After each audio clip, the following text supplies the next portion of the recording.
ongoing thing.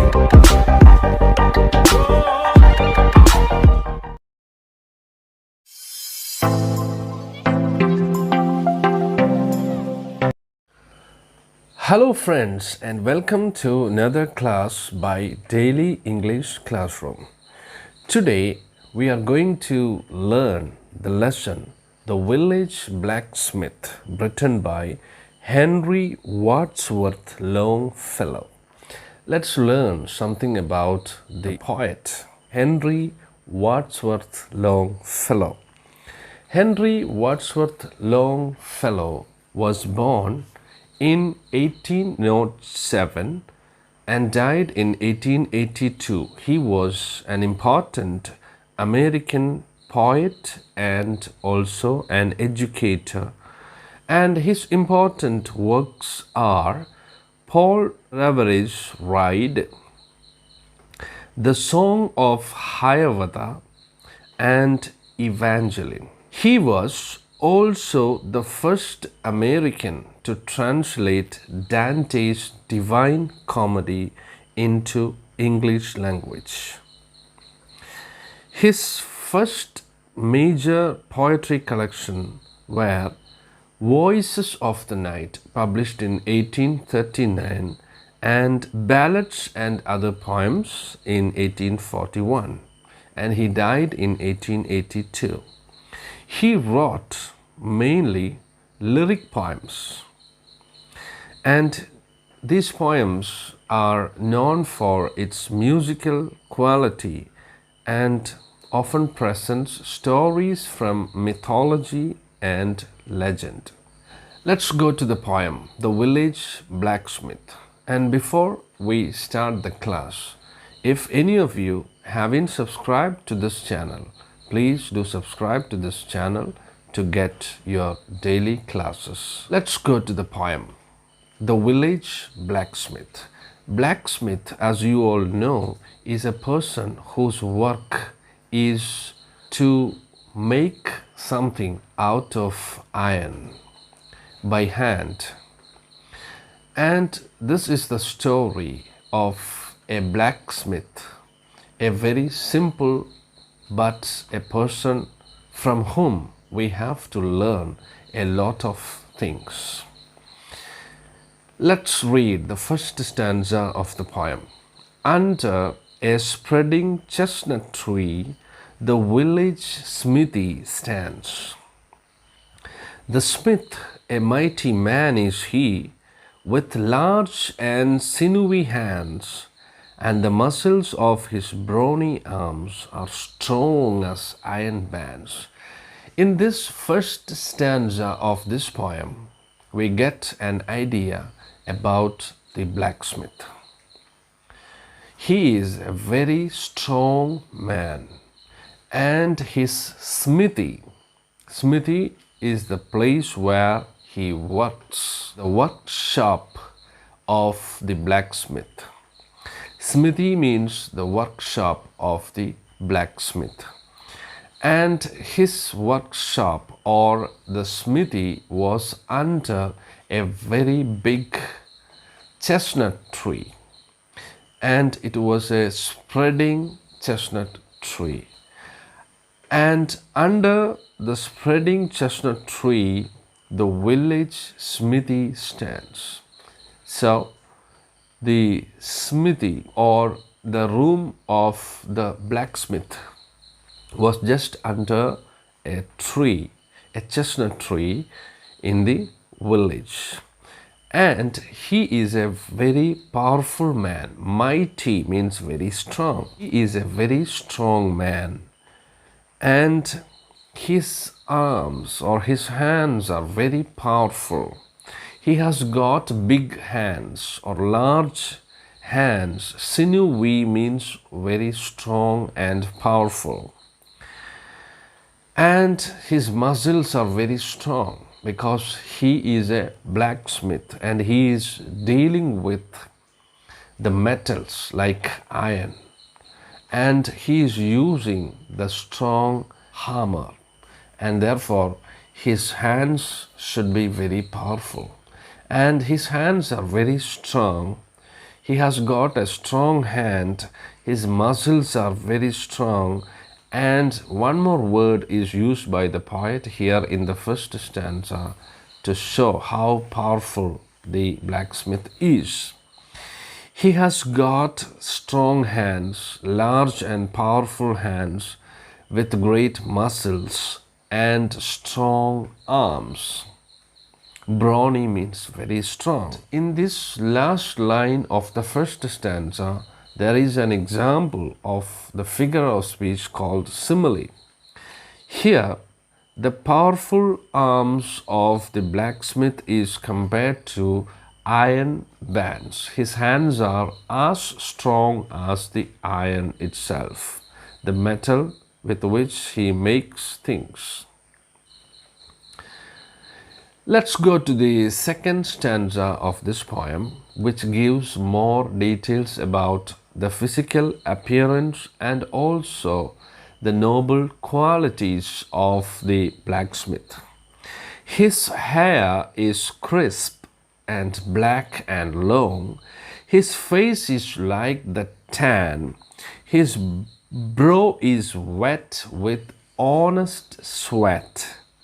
He earns whatever he can and looks the whole world in the face, for he owes not any man. In this second stanza, we get an idea about what type of a man is this village blacksmith, his appearance and also some of his personal qualities. His hair is crisp. Crisp means curled. He has got a curly hair, black hair, long black hair.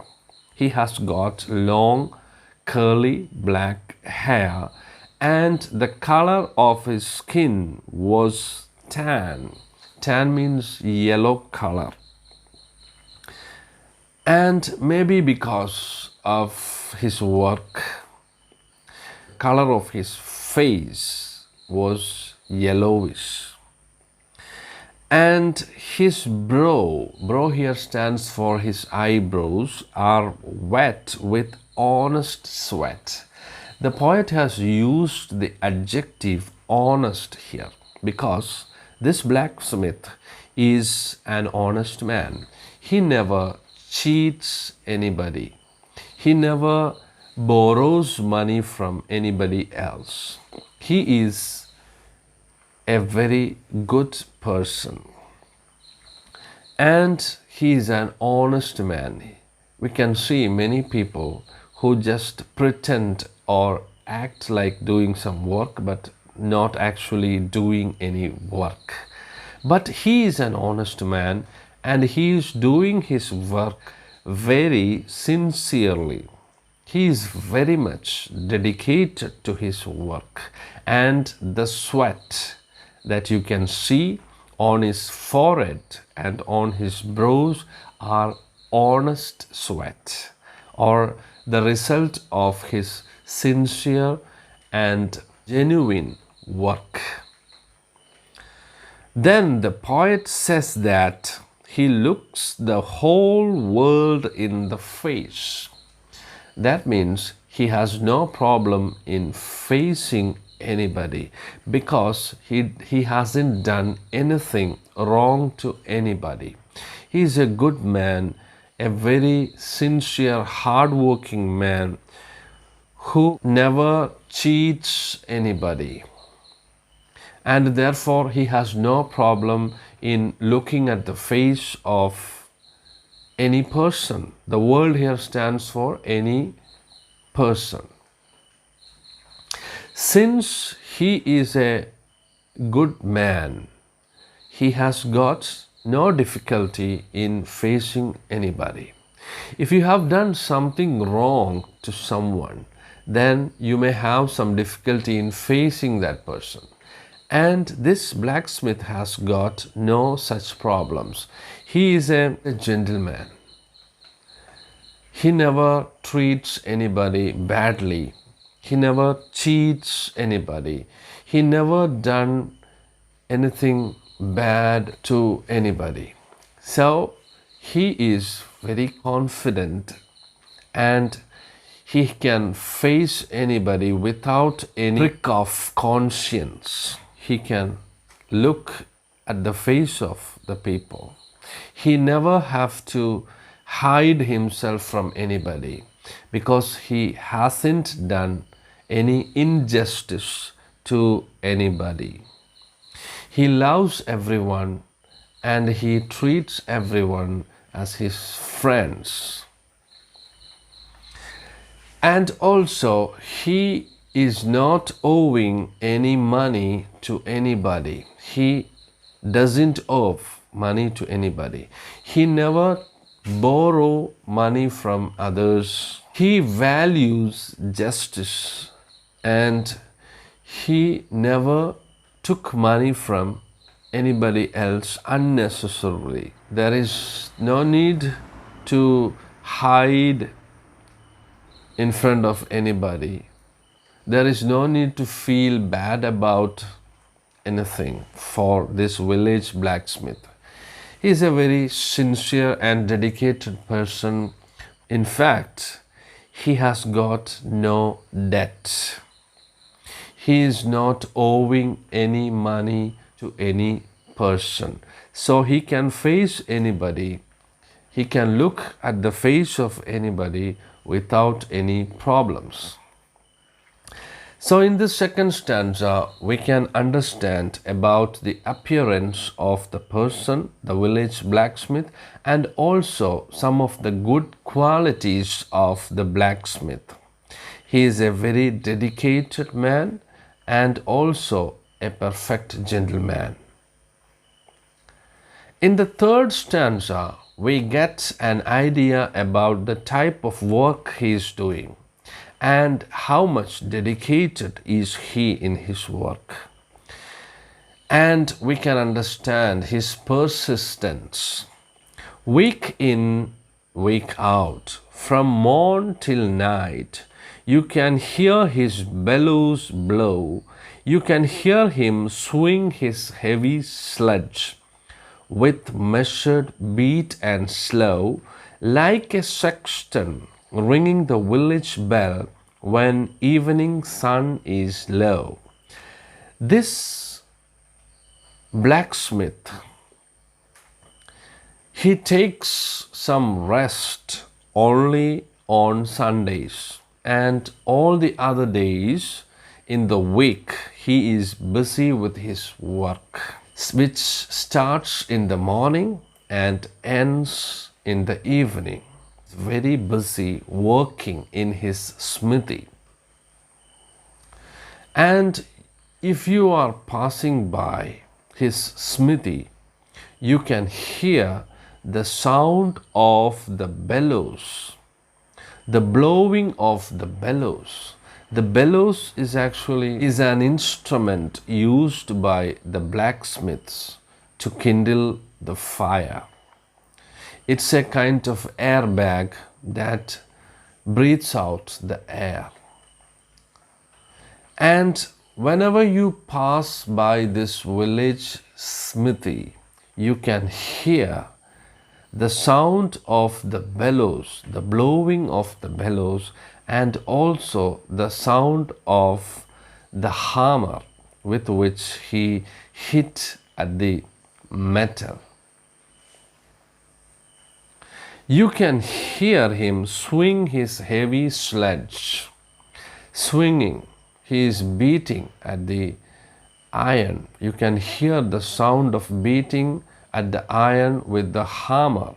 Sledge is a very big hammer used by the blacksmiths.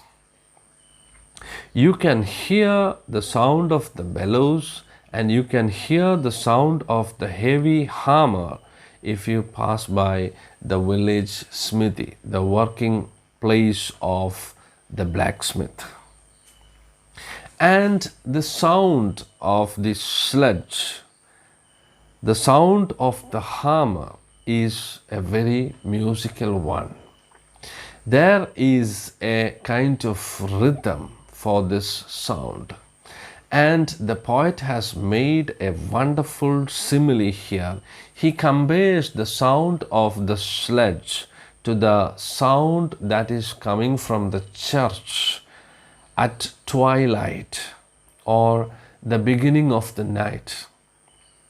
You can hear the sound of the bell from the church during the time of late evening. And there is a person in the church who is taking care of the building and the graveyard and the other things of the church. The assistant, the helper of the priest, and he is called sexton.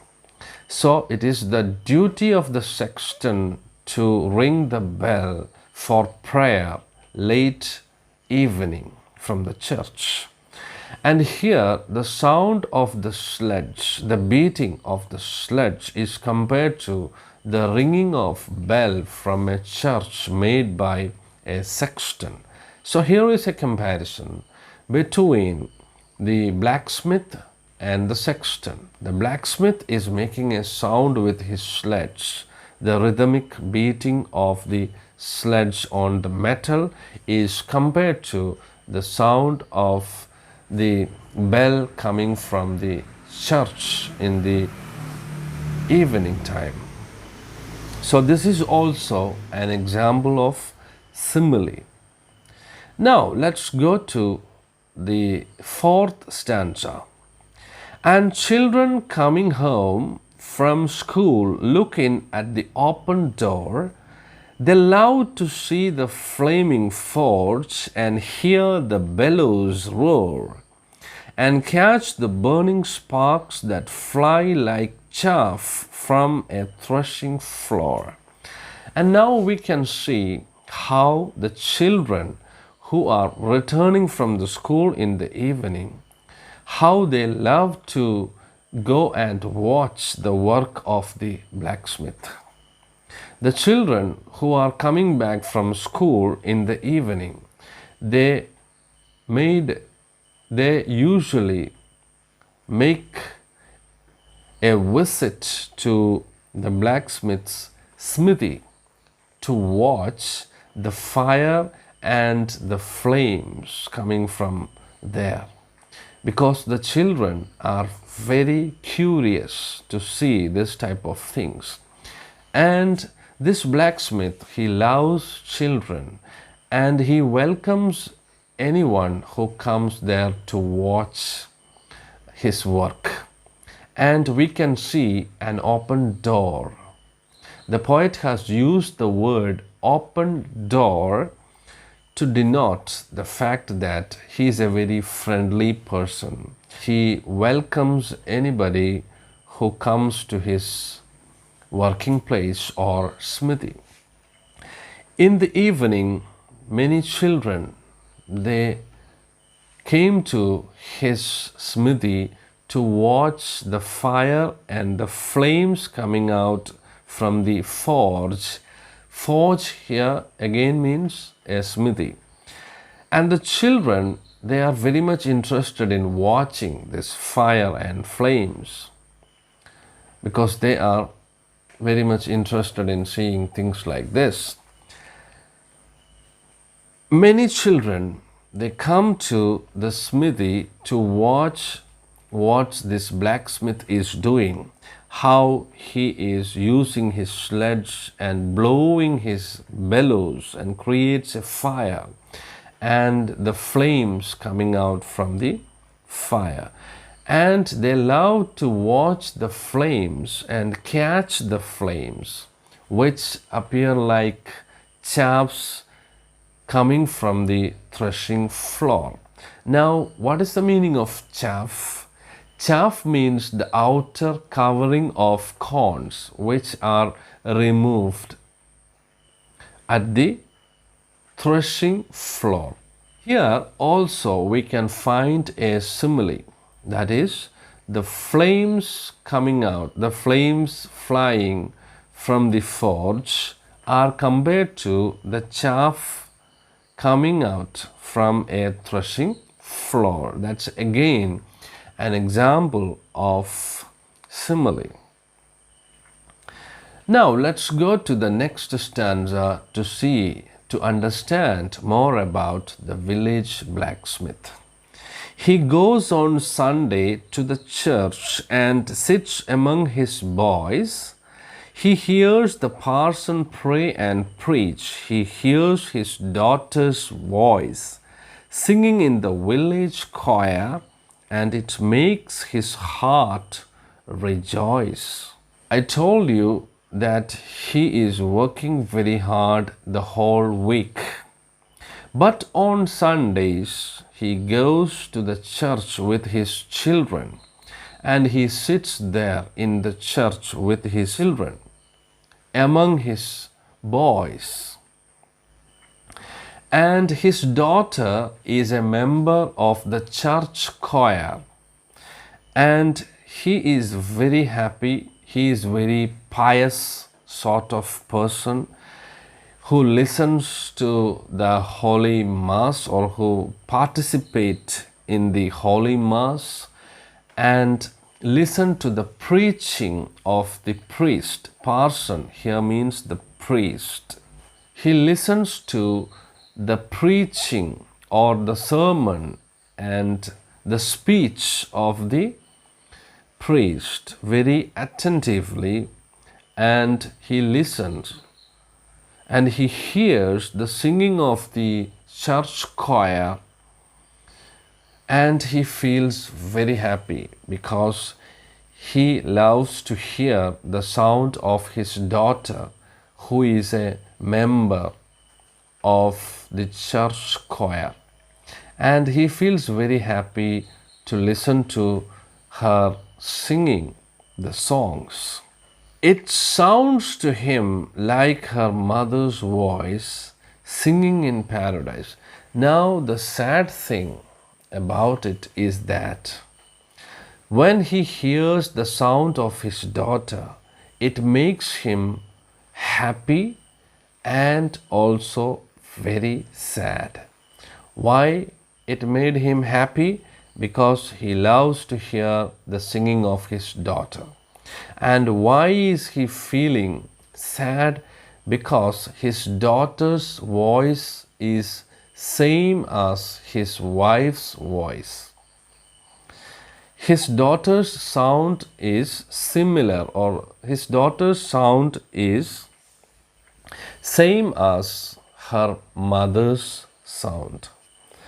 The voice of the daughter is same as the mother's voice who died some years ago.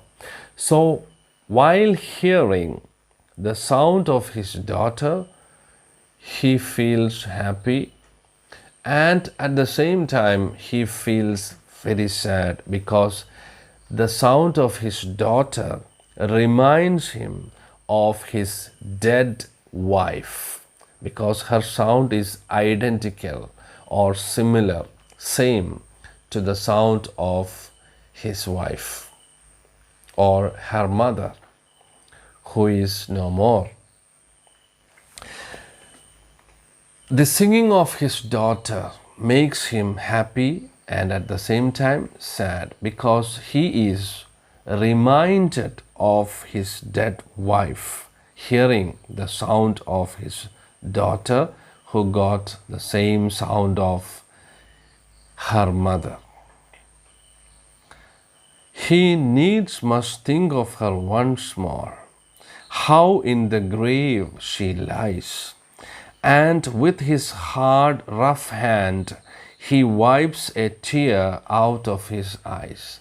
In these beautiful lines, we get more. He is a tough and rough man. His hands are very rough because of his profession or his work, but he has got a very soft heart. When he hears the sound of his daughter, he remembers his dead wife, and that brings tears in his eyes, and with the rough hands he starts wiping the tears. So here we can understand that he has got a strong body but a soft heart. Come to his mind the death of his wife and the image of his wife in her dead body comes to his mind, and he remembers the grave where she was buried. Now let's go to the next stanza. Toiling, rejoicing, sorrowing. The life of this blacksmith goes like this. There is toiling or hard working, rejoicing, enjoying, feeling happy. Sorrowing means feeling sad. He is doing his hard work, toiling from morning to night, rejoicing, enjoying his work, and then sorrowing, feeling sad because he has got so many sad things in his mind. And life goes on like this for the village blacksmith. Each morning sees some task begin. Each evening sees it close. Something attempted, something done. He has earned a night's repose. So this is the life of the village blacksmith. He works very hard and he is not greedy. He doesn't want to make lots of money. He wants only the money needed for supporting his family. He only earns his daily bread, nothing more. And his work is very sincere. And his life goes like this, toiling, rejoicing, and sorrowing. But the poet says that there are some important lessons we should all learn from the life of this blacksmith. And what is it? He is a model. He is a guide for all human beings because he starts his work in the morning and completes it by evening. Unlike most of the people, many of the people, they make some decisions and after some time they change their decisions. They go back on their promises. But this blacksmith is not like that. Every day he has got an aim and he is working hard, and there will not be any change in his decision. And by evening he completes that work. He starts his work, he completes his work. Everybody should be like this according to the poet. But we are all under the stress of some situations. We sometimes fail to do our works. Sometimes we postpone our work to the next day. But this blacksmith, he never does that. He always do his work. He starts his work, completes his work, and sleeps very peacefully at night. He has got no problem with his sleep.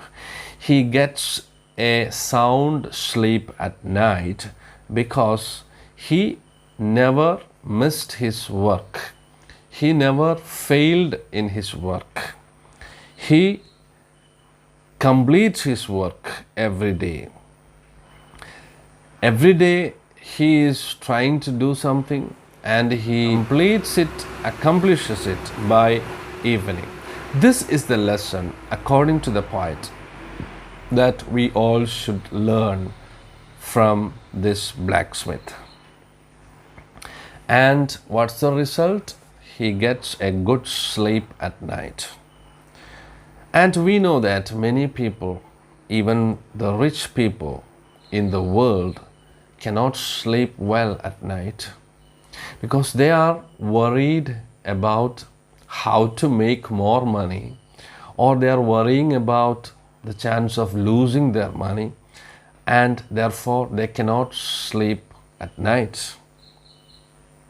But this blacksmith, he gets a good sleep at night because there is not too much things for him to worry about.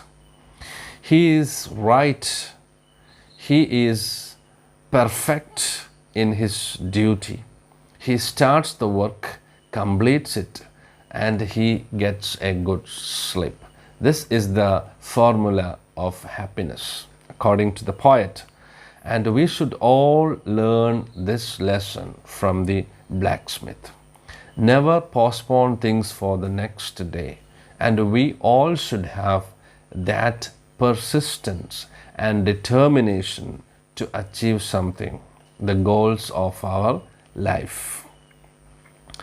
Let's go to the last concluding stanza of this poem, where the poet says thanks to the blacksmith for teaching him and also us a valuable lesson, how to be successful in life, how to be happy in life, how to get a good sleep at night. Thanks to thee, my worthy friend. Smith is a great man. He gives us a model to be followed. The poet really respects the blacksmith for teaching him, and through his poem teaching us the great lesson, a very valuable lesson. He calls him my worthy friend, valuable friend. And you can also see some old or archaic usages in this poem. In the last stanza, thee is an old word that means you. Thou is an old word that means you. And hast is the former term for the word has. He says, thanks to thee, my worthy friend, for the lesson thou hast taught. Thank you very much, Mr. Blacksmith, for teaching us this good lesson. And thus, at the flaming forge of life, our fortunes must be wrought.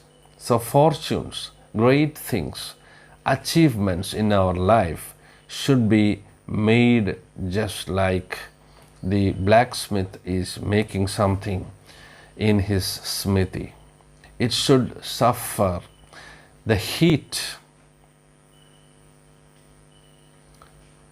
Then only we can achieve something in our life. Thus on its sounding anvil, shaped each burning deed and thought. The poet concludes the poem by giving us an advice which he has learned from the blacksmith. The world is an anvil. Anvil is an instrument used by the blacksmith which has got a metal surface on which we keep the iron for beating. This world is the anvil on which we have to place all our deeds and thoughts, and we have to see if it is good for us. Then we can be successful in life. We can be happy, and we have to face the challenges and problems of our life just like the iron, which is changed into some useful material. And our life also becomes useful after going through all these sufferings in the anvil, which is the world. Okay friends, so that's all about this poem, and make sure that you have read this poem in the textbook, and I hope all of you understood this lesson very well. Thanks for watching, and if this video was useful to you, do share this video with your friends. Thanks for watching and have a nice day.